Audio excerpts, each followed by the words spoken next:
Hey guys, today we're going to be talking about the Crocodile from Promo Pack 1 and a few of its weaknesses, as well as a few things I think they could do to make it a little bit stronger than it is.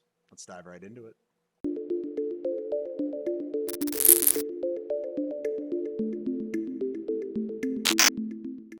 So first things first, let's talk about the actual abilities of the card in question. Crocodile is a 4-cost, 5,000 power character that has the ability that while it has one Dawn attached to it, it gains the blocker keyword. Now at first glance, this card might seem quite strong. I mean, blocker is a strong keyword, right? And a big blocker can go a long way. But upon closer inspection and a little math, it's actually evident that this card is quite weak, especially for a promo. Let me run you through a common scenario to prove my point. Now in this scenario, we are playing against a Crocodile deck. The only character they have on board is the promo Crocodile, which does have a Dawn attached, so it has blocker. I have just played a Cavendish and taken 1 life to give him rush. I swing at my opponent's leader. In response, they activate blocker, changing the target of my attack to the promo Crocodile. From here, my opponent has 2 options. They can either counter out of the attack using resources from their hand, or they can let the attack go through and their Crocodile will die. If they use cards to counter from their hand, then there was no point in declaring blocker in the first place. Because Crocodile has 5k power, same as your leader, it would require the same number of cards to protect the blocker as it would the leader, thus making the block pointless. Compare this to other blockers we've seen, such as Queen or even the other Crocodile from the starter deck, where you can block big attacks and keep them alive with less resources than it would have taken to protect your leader, or in this Cavendish scenario, use 0 resources to keep the blocker alive. If your opponent doesn't care to keep the Crocodile alive, then it is no better than the other cheap blockers we have seen.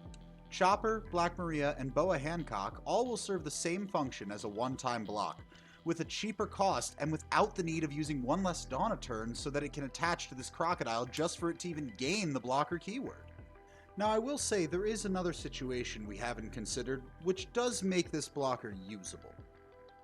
If we were to assume the exact same scenario, except my target for the attack is a rested character card with less power, such as an Alvida, then the block does actually make sense, because you can use less cards to counter to keep the Crocodile alive than you would have to the Alvida. This situation isn't uncommon, but do you want to commit one of your 50 card slots to a card that is situationally okay and mostly bad? Do you want to spend your money on a promo, which is usually more expensive than a normal card, just for it to serve a lesser purpose than cards we have already seen in the starter decks, which haven't entirely been revealed? This Crocodile currently doesn't make sense as a card, let alone a promo. But for all of you Crocodile fanboys, there is still hope. I have a theory about a potential effect that would make sense given the blue cards we have seen, that would also make this card not only playable, but actually very solid. Take a look at this Zoro. Its ability is that while it has 1 Dawn attached to it, it gets a 1000 power boost. This is a static effect that is applied during your opponent's turn as well as your own. In the red deck, there is a heavy theme of attaching your rested Dawn to character cards, so this effect is very in flavor. However, almost all of the blue cards spoiled as of the making of this video get bonus effects when they have Dawn attached to them. It is present in the blue starter deck, the promo pack, and set 1. Blue also has a heavy theme of wanting to have Dawn attached to your cards. A character card like Zoro would fit right in. What if it wasn't a character card though?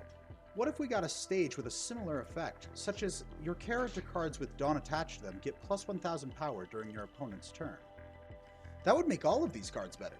Alvida and Mihawk, the offensive cards, would be harder to remove via combat for your opponent.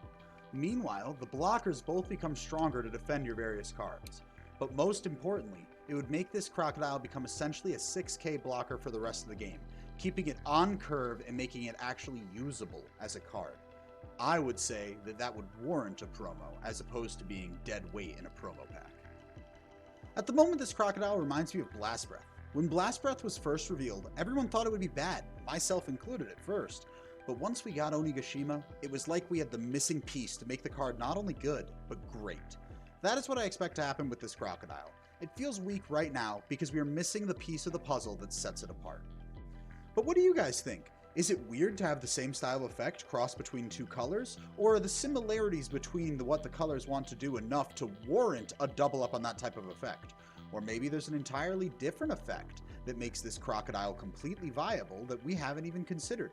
Let me know your thoughts in the comments below, and don't forget to like and subscribe to see more One Piece content.